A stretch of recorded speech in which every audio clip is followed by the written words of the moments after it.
Baby girl, you are so pretty, pretty, pretty, pretty. Baby girl. Having my breakfast bago umalis papuntang photoshoot of LGCY girls. And ayan, I just arrived na here at our photoshoot. Ito na yung mga girls, nagre-rehearse na sila and all. Ayan yung maleta ko. Ayan yung mga accessories. Ayan, nagsasayaw-sayaw sila. Super pretty nila in person. Ako na nagsasabi sa inyo, super pretty. Ang laki ng kanilang studio for photoshoots and rehearsals. Ayan ang kanilang studio for LGCY girls. And ito ako. I just had my selfies. Thank you so much, Sir Maros and Sir Lay Moronia, for choosing me as their designer and stylist. Ayan, Sir Fad. Hello, Sir Fad. At ito yung mga ibang photographers. Hindi ako familiar sa kanila, so hindi ko sila mabanggit. Yan lang, selfie lang ako there. Yan, nangipagkwentuhan ako kay Sir Fad. Yan, sayaw sila, lang.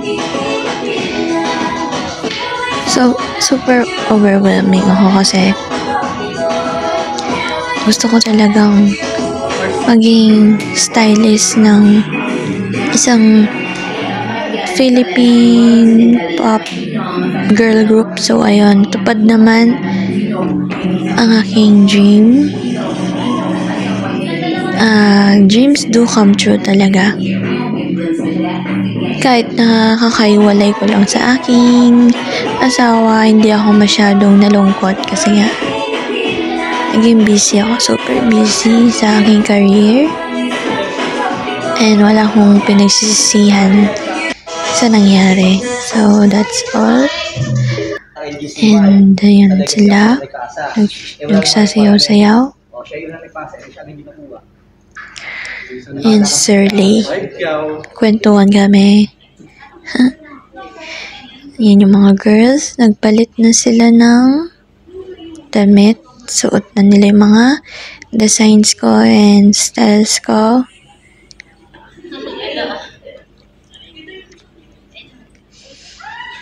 Yan sila. Preparing na sila.